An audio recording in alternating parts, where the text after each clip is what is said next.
Tonight, let us talk about our cats, our kitty cats, composed of the youngest, our grandchild cat, granddaughter cat, that is Spirit. Uh, she looks very similar to Joy Joy, our eldest. That's why we called her Joy Joy Senior, and this is her Auntie Gray, who is always with Baby Spirit, and that is their food tray. The tree, oh, that oh baby, eat na, I'm giving her a piece of chicken. That is Gray. There is something wrong with her eyes, and Gray is still very elusive, doesn't want to be touched. So that I can clean her, to remove that sleep on her eyes. Oh, that is baby. That is Gray. Gray Ray.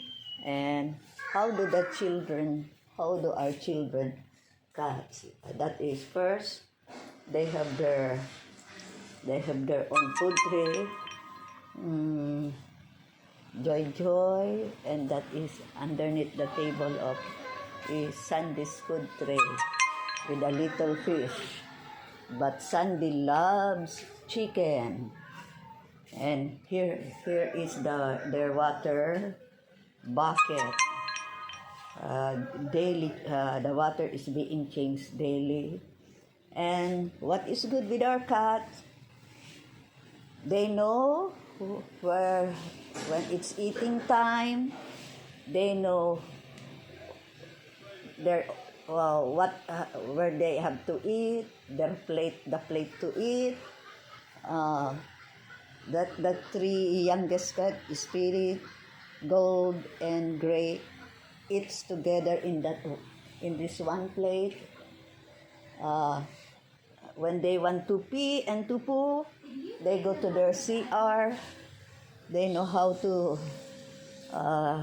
They know where to pee. They don't pee anywhere. They don't poo and this is their CR.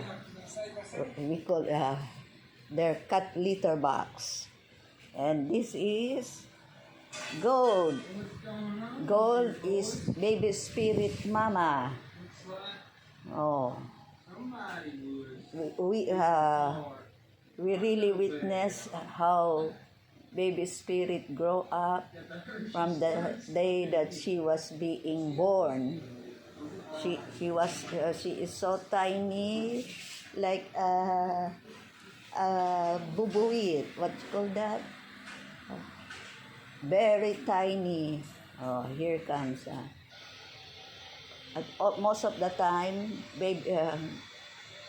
Baby Spirit will follow me wherever I go. But now she's not feeling well for almost 2 weeks now. I don't know what when I try to lift her up, she whimper. Means something is wrong with my little baby. It is also hard for her to go to the CR to pee. That's when I put her on the couch, she peed there. Oh, so she could not run to the CR. Hard for my baby, right, Baby Spirit? Mama loves you. I don't know where Sandy is.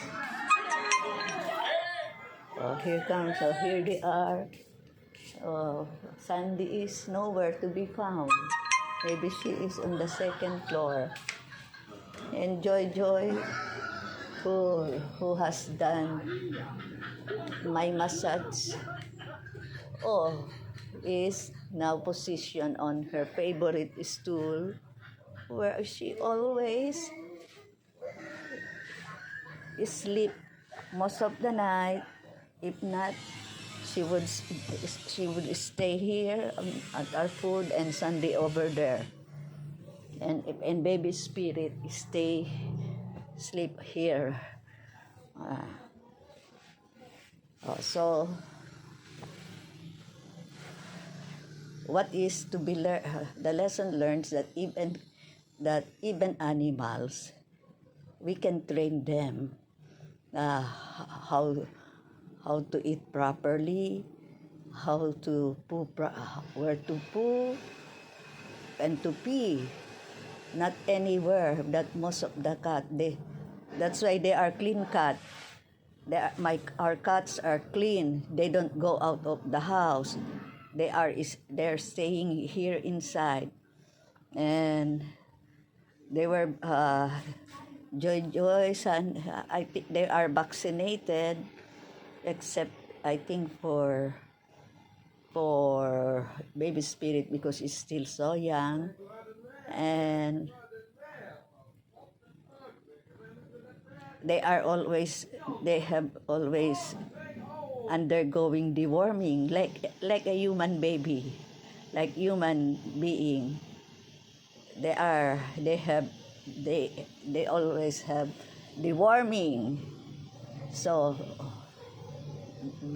but right now we don't bring her because out to the clinic because Mike said they don't have worms inside their tummy because they eat on a clean